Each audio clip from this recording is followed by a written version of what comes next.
이제 애정결핍의 성장을 지켜보겠습니다. 애정결핍 환경에서 태어난 아이는 첫 번째로 부모를 닮아야지 살아납니다. 이것은 애정결핍이냐 아니냐와 상관없이 모든 아이들이 부모에게 적응해가는 과정입니다. 인생의 기간을 심리학자들이 다양하게 나누는데 저는 일반인들에게 그냥 가볍게 간단하게 표시를 해드릴게요. 복잡한 이야기 빼고. 아이가 태어나서 3살이 될 때까지는 거의 자기 의사표현을 못합니다. 이때는 정말 엄마 품에 거의 달라붙어 있어야 돼요. 이때는 언어가 약하기에 엄마에게 배설하는 것, 먹는 것, 잠든 것, 아픈 것, 이 모든 것을 엄마와 눈빛으로 혹은 울음으로 표현을 해야 돼요. 그래서 아이는 표현도 하지만 동시에 엄마를 엄청 예민하게 관찰합니다. 엄마의 표정에 반응하려고 필사적이 돼요. 얼마 정도 필사적이냐? 여러분들은 아이들이 그냥 엄마를 배운다라고 단순하게 표시하는데 이렇게 생각하면 아이의 노력을 이해할 수 있습니다. 아이는 24시간 365일 곱하기 3년간 엄마를 아주 예민하게 관찰합니다.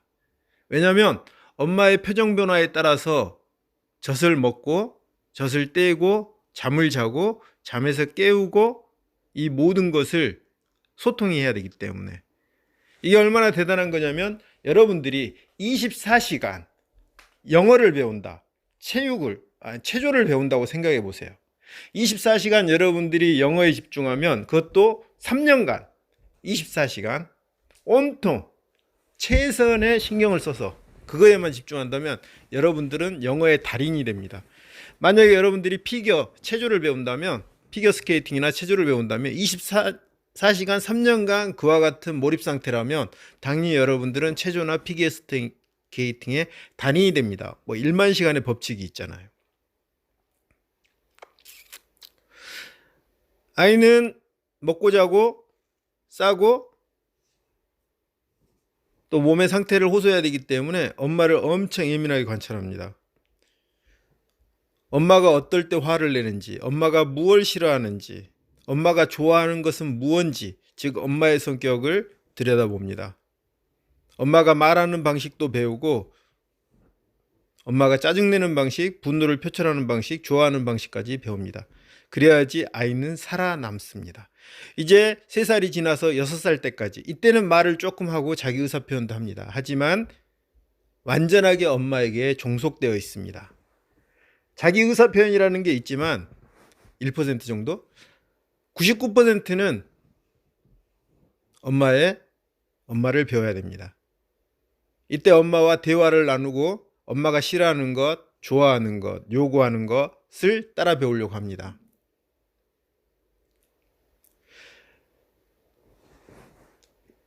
물론 아빠도 배웁니다. 왜냐하면 엄마에 영향을 미치는 게 아빠이기 때문에 엄마가 아빠한테 말하는 방식, 아빠가 엄마한테 말하는 방식을 정말 열심히 배웁니다. 이때는 거의 20시간 정도를 배운다고 하시면 되겠네요. 즉 3년간 20시간 정도를 배웁니다. 이제 7살부터 초등학교에 들어가서 보통 한 6년간 다닌다고 하는데 이때는 아이가 제법 엄마한테 자기 생각을 표현할 수가 있습니다. 그러나 역시 엄마가 숙제라면 해야 되고 테레비 꺼라 그러면 꺼야 되고 이 상황입니다.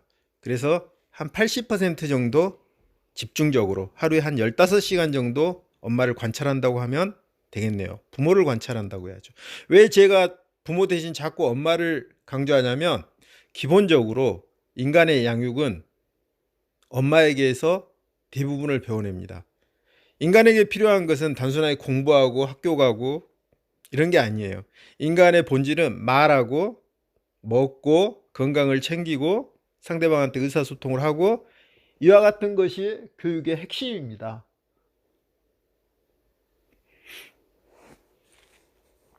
이것이 제일 중요한 인간의 삶의 영역이죠.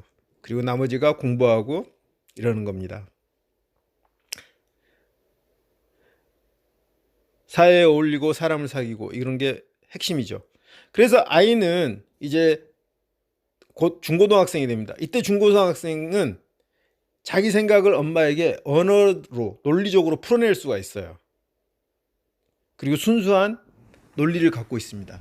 그래서 엄마 아빠를 당황시키고 언어적으로 해볼 만한 상태가 되죠. 이때를 엄마들이 초등학교 때처럼 그 이전처럼 아이를 쉽게 통제하지 못하는 상태, 통제가 안 되는 상태라고 해서 사춘기라고 합니다. 그러나 아이 입장에서는 비로소 자기 세계를 표현할 수가 있는 거예요. 옳고 그름을 지적할 수가 있는 거죠. 그리고 20살이 되면 아이는 비로소 어른이 됩니다. 중고등학생 때는 엄마에게 60% 정도 집중한다고 봐야 돼요. 부모에게. 왜냐하면 부모의 막강한 권력이 있습니다. 뭐냐면 집에서 쫓아낼 수 있는 권리가 있어요. 근데 중고등학생 때 아이는 집 밖으로 나갈 수가 없어요. 아직 보호받지를 못하니까요. 경제활동을 못하죠. 그래서 부모의 의견을 존중해야 됩니다. 그리고 성인이 되면 비로소 집 밖으로 나갈 수가 있어요. 이때 엄마는 아이에 대한 통제권을 상실합니다. 왜? 집 밖으로 나가서 독립해버리면 더 이상 영역이 안 되죠. 이때 비로소 엄마 아빠가 그나마 수평적으로 내려옵니다. 이제 아이는 엄마 아빠에게서 배우는 걸 10% 미만으로 떨어뜨리고 나머지 90%는 사회생활을 하면서 배워나가기 시작합니다. 동료들과 이제 성인이 된 이후에 직장 생활을 하면서 회사의 대표들에게 뭔가를 조금씩 배우죠. 하지만 매우 약합니다. 왜냐하면 이미 어떻게 살아야 하는지, 먹는지, 사람을 사귀는 방법, 자기 성격의 캐릭터가 거의 완성이 되어 있으니까요. 이게 일반적으로 아이의 성장 과정입니다. 자, 애정결핍은 어떤 영향을 미치는지를 보여드릴게요. 애정결핍 환경이라는 건 결국 아이에 대한 배려가 약하다는 거예요. 그러다 보니까 아이는 엄청난 스트레스를 받습니다. 그래서 부모를 유심하게 관찰합니다. 부모의 기대에 충족되지 않으면 가정생활이 힘들어지니까. 그래서 부모의 요구를 최대한 수용해내려고 필사적입니다. 일단 어려서는 여러 가지 종류의 다양한 체벌들이 등장하니까요. 심한 집에서는 때리고 아까 이야기해드린 것처럼, 또 어떤 집에서는 말로 잔소리하고, 또 어떤 집에서는 분위기로 압박하고, 또 어떤 집에서는 포기하지 않고 웃으면서 강요를 받습니다. 그래서 만약에 그것을 무조건 거절하기에는 아이가 행복한 평온한 가정 생활을 할 수가 없어요. 그래서 필사적으로 부모님의 요구에 부응하는 겁니다. 부모님의 요구가 강하면 강할수록 부응하려는 노력도 강하고 좌절감도 심하게 느끼고 부모님의 기대와 자기의 노력 사이에 간극도 심해지죠. 왜냐하면 모든 집의 아이는 어떤 특별한 아이가 있는 게 아니라 다 고만고만한 아이들인데 부모의 기대치의 차이가 있기 때문에 기대치와 평범한 아이 사이에 간극이 많이 발생하는 거죠. 그리고 부응하려는 노력을 많이 할수록 스트레스가 심해지는 거고요. 그래서 아이는 부모의 성격에 대해서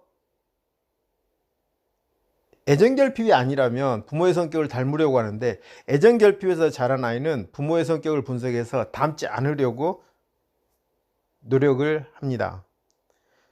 현실적으로는 부모와 어울리기 위해서 닮아야 되는데, 이상적으로는 부모의 성격이 갖는 단점을 온통 자기가 피해를 받기 때문에 자기가 미래에 만들려고 하는 가정에서는 부모의 성격을 닮지 않으려고 합니다. 이게 굉장히 양가적인 감정이에요. 훈련은 부모의 방식으로 미친듯이 훈련을 받고 있는데 마음속의 꿈은 엄마 같은 방식으로는 나중에 아이들을 가르치지 않겠다, 자기 아이는 대하지 않겠다, 엄마 아빠 방식으로는 살아가지 않겠다 라고 생각을 해요. 이게 실제로 일어나는 현실과 마음속에 꿈꾸는 이상의 괴리입니다. 이 괴리가 클수록 역시 마음속에 원칙이 없는 거예요. 규칙, 삶의 규칙이 확립이 못 되는 거죠. 괴리감만 심해지는 거죠. 특히 중고등학생이 됐을 때 이 아이는 엄마 아빠의 관계, 엄마의 사회생활, 아빠의 사회생활, 그리고 가정 내에서의 역할 등을 유심히 봤기 때문에 자기도 미래에는 가정을 만들어야 됩니다. 이건 인간에게 굉장히 중요한 활동이거든요. 가정을 만들어내는 것, 후손을 이어가는 것, 아이를 낳고 후손을 이어가는 것. 그래서 인간은 유년 시절의 전생에 걸쳐서 자기도 아이를 낳고 가정을 만드는 그 과정을 엄마 아빠로부터 배운다고 합니다. 배운다고 하는 게 맞습니다. 이때 아이는 자기가 엄마 아빠가 되었을 때 어떤 엄마 아빠가 될 것인지, 엄마 아빠의 실수를 극복한 아이가 되려고 합니다. 그리고 자기 배우자는 엄마 아빠가 보여주는 상대 배우자의 상을 극복한 이상적인 배우자를 꿈꿉니다. 현 부모에 대한 만족도가 낮을수록 유년 시절에 상대 배우자에 대한 이상은 더 커집니다.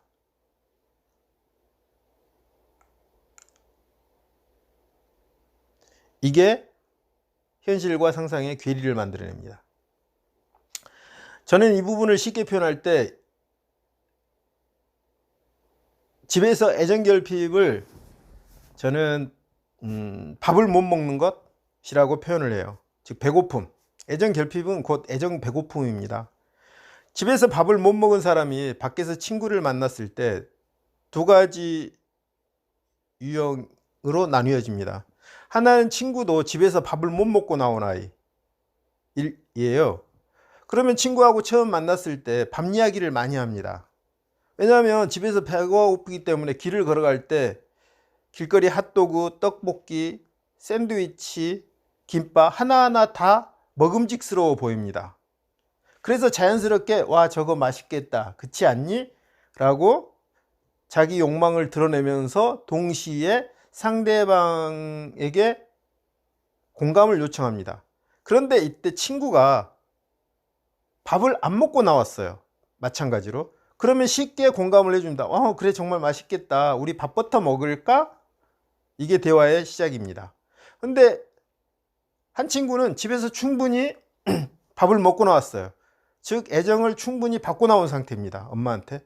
그러면 사실 그 대화가 공감이 안 됩니다. 그래? 너 배고프니? 나는 밥은 좀 이따 먹어도 돼. 뭐 영화나 찻집에 먼저 갈까? 이런 식으로 이야기를 합니다. 이때 이미 공감대가 떨어지는 거예요. 근데 만약에 친구가 그래 나도 무척 배고파. 너는 어떤 음식 좋아해? 이렇게 나오면 공감대가 형성하는 거죠. 이게 애정결핍을 가진 사람이 만났을 때 공감되는 겁니다. 애정결핍을 가진 사람은 미래의 가정에 대해서 굉장히 큰 기대와 환상을 가지고 있어요. 그리고 온통 보상욕구, 미래에 보상받고 싶은 희망순이가 좋은 가정에 좋은 배우자를 만나 좋은 아내나 남편이 되는 거예요. 그러니 연애를 시작했을 때, 사회생활 할 때, 친구를 구분할 때 그런 부분에 이야기가 잘 통하는 사람하고 쉽게 우리는 통하는 게 있어, 공감대가 있어 라고 빠집니다. 그런데 아까 이야기했지만 상대방이 쉽게 공감을 해주는 것은 그 사람도 미래의 이상적인 가정과 배우자에 대한 기대, 그리고 남편이나 아내의 자기 역할에 굉장히 관심이 높기 때문에 생각을 많이 했기 때문에 이야기가 술술 통하는 겁니다. 즉 3자 입장에서 보면 둘 다 애정결핍이에요. 특히 애정결핍 정도가 비슷할수록 더 잘 통합니다.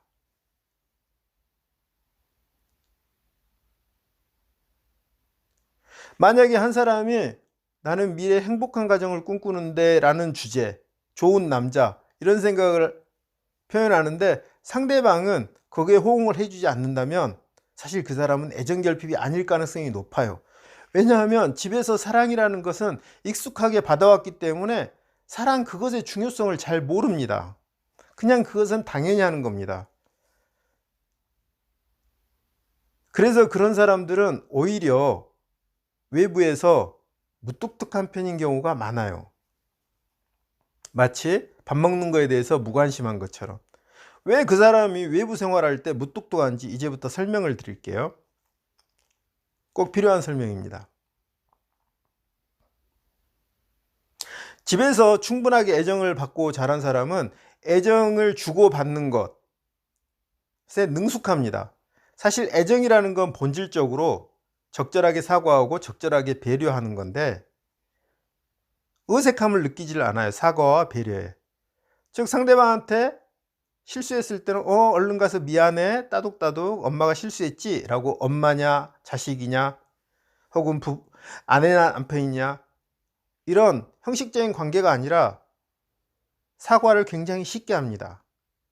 근데 많은 애정결핍 집안에서는 사과를 굉장히 어려워해요.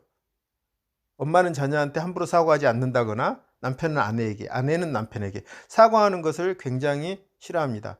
물론 그 이유가 있어요. 어렸을 때 사과는, 그 애정결핍은 어렸을 때 사과를 강요받습니다. 자꾸 강요받는 것을 본심으로 하는 게 아니기 때문에 사과에 익숙하지가 않아요. 사과는 지는 것, 상대방으로부터 강요받은 것, 내 생각과는 다르게 어쩔 수 없이 굴복한 것, 이런 겁니다. 그래서 사과라는 건 나쁜 현상을 일으켜요. 그래서 애정결핍 집안에서 태어난 아이들이 주로 고집쟁이가 많습니다. 그리고 형식적인 사과에 능숙한 경우도 많아요. 마음은 잘 안 바꾸죠. 하지만 애정결핍이 아닌 집안, 애정충족 집안에서 태어난 아이는 사과는 별다른 게 없습니다. 그냥 잘못했으면 사과하는 겁니다. 왜? 상대방이 크게 야단을 안 치니까,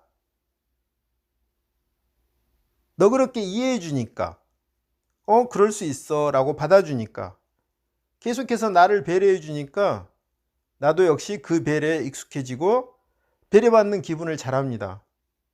그래서 나도 상대방이 내가 사과했을 때 나에게 좋은 감정으로 대할 것이라는 확신, 굉장히 중요한 건 기대나 상상이 아니라 확신입니다. 경험상 확신이 충분하기 때문에 사과에 큰 의미를 두질 않아요. 그래서 쉽게 사과합니다. 미안해 라고.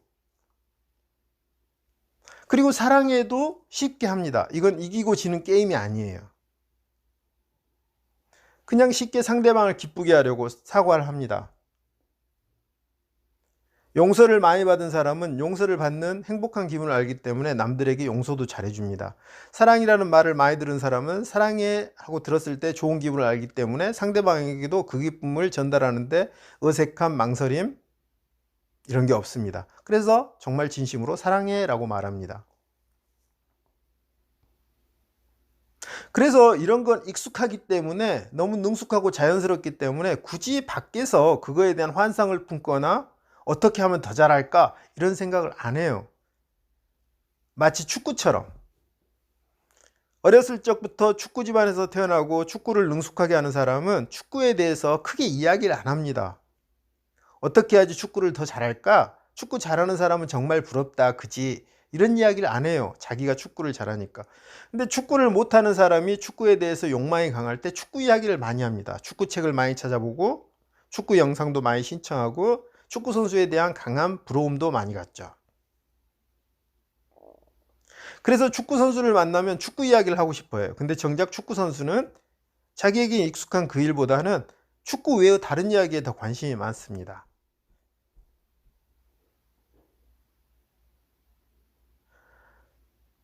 축구 선수가 축구 이야기를 많이 하는 축구 팬을 만나면 굉장히 불편해해요. 왜냐하면 축구는 일상이니까. 이런 것은 대표적으로 개그맨 법칙이라고 하는데요. 개그맨들은 무대에서 굉장히 웃깁니다. 집안에서도 웃길 수 있을까요? 웃기는 거에 큰 관심이 없습니다. 집안에서는 쉬고 싶어 합니다. 그런데 배우자는 무대에서 웃기는 사람이니까 집안에서도 자기를 웃겨줄 거라고 기대를 합니다. 그 간극이 커요. 이와 같은 일이 애정결핍에서도 일어납니다.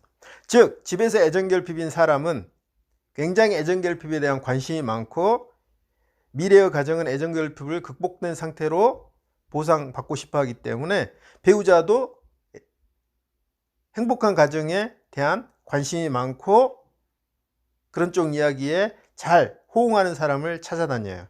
그런데 그런 쪽에 호응하는 사람은 애정결핍 집안인 출신인 경우가 많아요. 만약에 그 사람이 애정에 대해서 덤덤하고 무관심하다면 사실은 그 사람이야말로 진짜 애정결핍에 애정충족에 좋은 환경에서 자라는 아이일 가능성이 높습니다. 그래서 바람둥이일수록 애정표현, 애정에 대한 훌륭한 스킬을 가지고 있어요.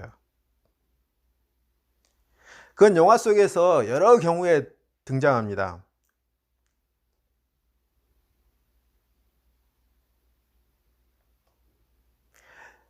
예를 들면 주인공 여성에게 두 남녀가 다가와요. 근데 한 남성은 굉장히 적극적이고 사랑 표현도 섬세하고 아주 잘합니다. 귀도 잘 기울여주고. 근데 반면에 한 남자는 무뚝뚝하고 그렇습니다. 근데 나중에 가정을 만들었을 때 더 가정에 집중하는 사람은 후자일 경우가 높다. 이런 영화들이 굉장히 많아요.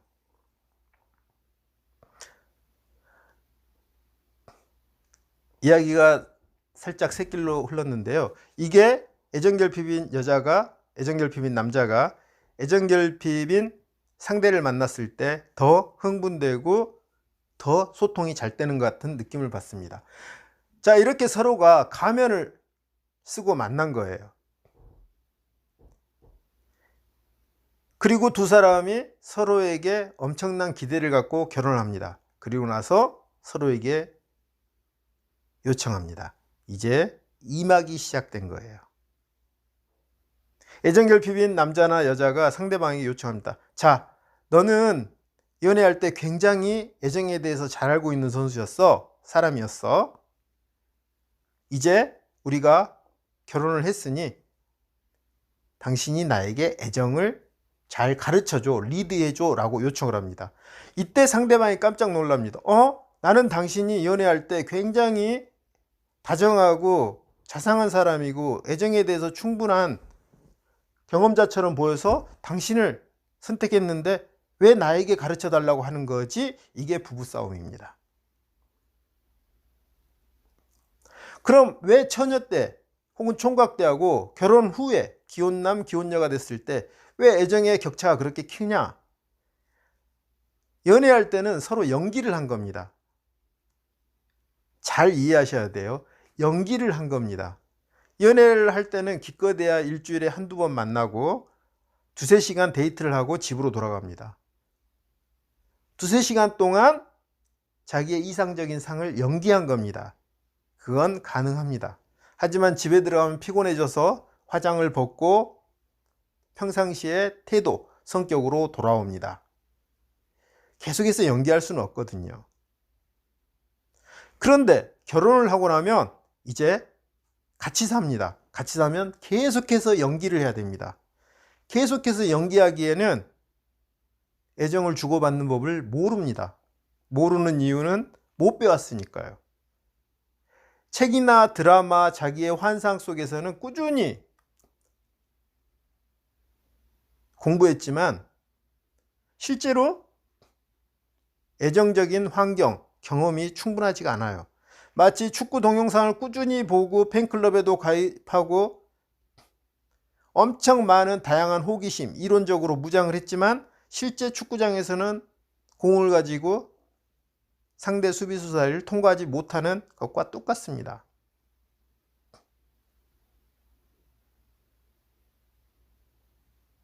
이것이 실제 현실입니다. 결혼에 대한 기대가 큰 만큼 이상적인 가정에 대한 기대가 컸던 만큼 애정결핍인 사람은 정말 강렬한 보상 욕구를 갖고 있거든요. 또 자기의 어린 시절에 대한 보상, 더군다나 엄마 아빠 같은 관계는 만나지 않겠다는 공포, 이것들이 결부되어 실망감이 어마어마합니다. 그 실망감은 당연히 이 사태를 초래한, 자기를 속인, 심지어는 능숙하지도 못한 상대방에게 쏘아집니다. 물론 상대방도 똑같은 절망감으로 나에게 쏘아붙입니다. 이성은 그래서는 부모의 결혼을 제한한다는 엄청난 스트레스를 받는데, 무의식에서는 불만이 생겼을 때 상대방에게 표현하는 어렸을 때 부모님의 방법, 아까 제가 말씀드렸잖아요. 수없이 많은 시간을 통해서 훈련된 부모님의 방식으로 쏘아져 나온다고요.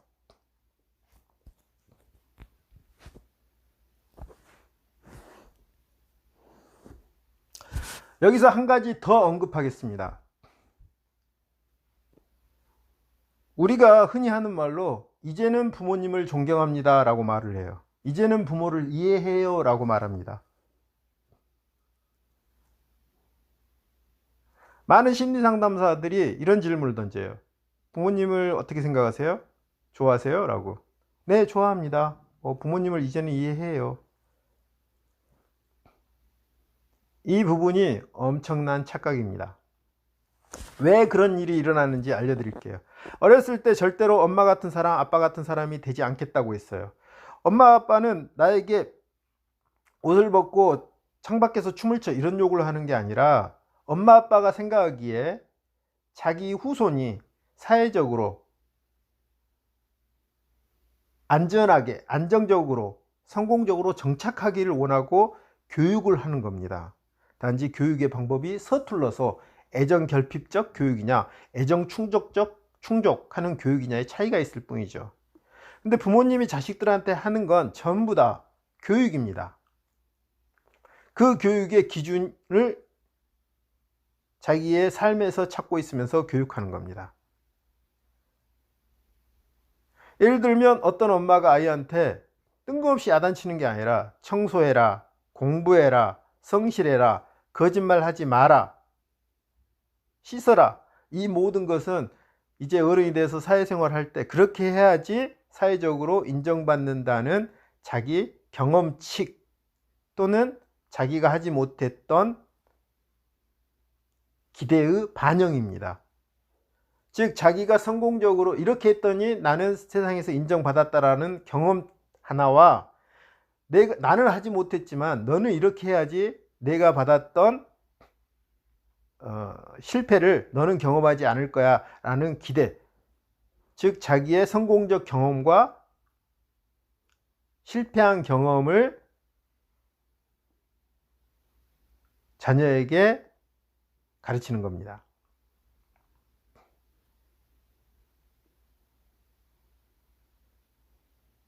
즉 부모는 자기가 잘하는 것도 가르치고 자기는 잘 못하지만 자식은 잘했으면 하는 것을 가르칩니다. 이 가르침이라는 것은 허공에 떠 있는 언어가 아니라 명확한 기준이 있어요. 그래서 모든 사람들은 마음속에 기준이 있습니다. 청결에 대한 기준이 있어요. 사람마다 다 다릅니다. 성공에 대한 기준도 있고, 매너에 대한 기준도 있고, 밥을 먹는 것에 대한 기준도 있어요.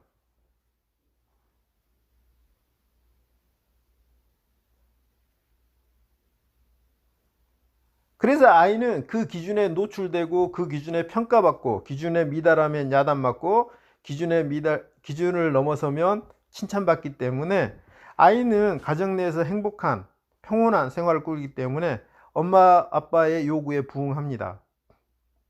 근데 그게 과도하면 이런 생각을 합니다. 나는 커서 아이에게 저렇게 가르치지 않을 거야.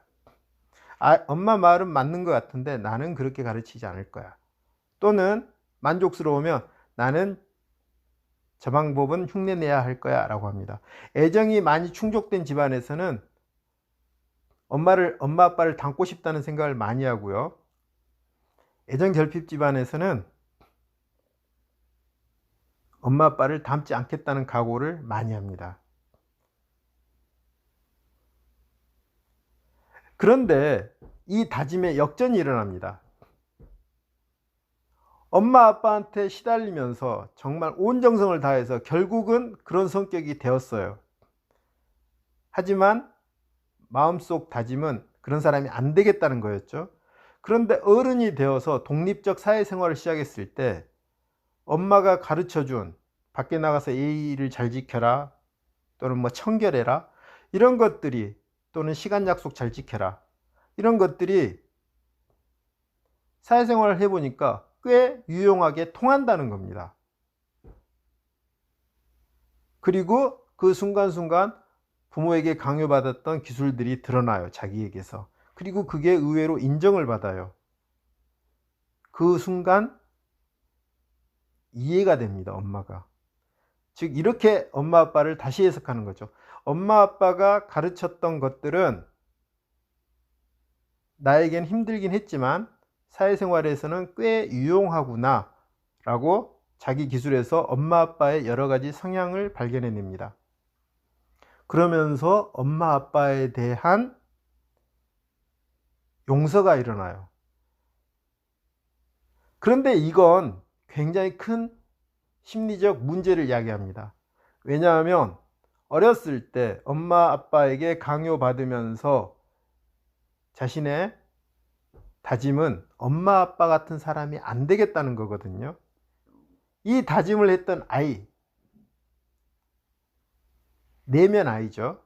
내면 아이가 무의식에서 자기를 지켜보고 있는데 이제 의식 속에서, 현실 속에서는 엄마 아빠를 긍정하고 있는 자기와 만납니다. 이때까지는 그래도 괜찮아요. 그런데 문제는 이 사람이 이제 사회생활의 초입을 지나서 결혼을 하고 아이를 낳습니다. 이때 아이를 가르치는 입장이 됩니다. 부모가 되었으니까요. 그런데 이제 부모가 된 이 사람은 어렸을 때 그렇게 싫어했지만 사회생활을 하면서 꽤 유용하다고 입증됐던 아버지 엄마의 기술을 아이한테 강요합니다. 이게 대물림이에요. 즉 그렇게 되고 싶지 않았던 아버지 엄마의 기술을 아이에게 전수합니다. 왜냐하면 그 방식이 통한다는 걸 배웠으니까요. 그러면 아이가 자기가 어렸을 때 부모에게 반발하던 그 눈빛, 그 태도를 자기에게 드러냅니다.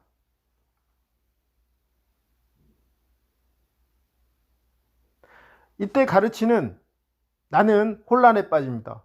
내면의 아이는 아이의 눈빛이 어떤 의미인지 무의식적으로 알아챕니다. 그런데 행하는 나는 아이의 부모와 엄마의 방식으로 훈육을 하고 있어요. 가르치고 있어요. 이 괴리감을 무의식과 의식이 서로 논리적으로 이해를 못합니다. 그래서 하면서 자신이 없습니다. 아이에게 가르치면서도 자신이 없어요. 혼란에 빠집니다. 이건 내 안에 무의식의 어린 시절의 경험과 그리고 의식의 현재의 경험이 서로 충돌하는 겁니다. 자기 자신의 내부에서도 이 부분을 이해를 못하고 있으니까 자기 행동도 불안정해집니다. 그 불안정을 또 동시에 아이가 눈치챕니다.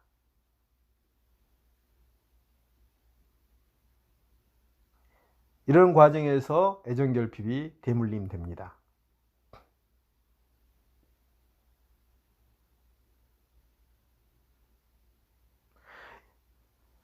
오늘은 애정결핍의 성장까지 하려고 하다가 애정결핍이 어떻게 가정 내에서 다시 발현되는지까지 설명을 드렸어요. 이 부분에 대해서 조금 더 나중에 보강 설명을 하고요. 다음에는 애정결핍은 어떠한 방식으로 극복해 내야 되는가 라는 강의를 하겠습니다. 이상입니다.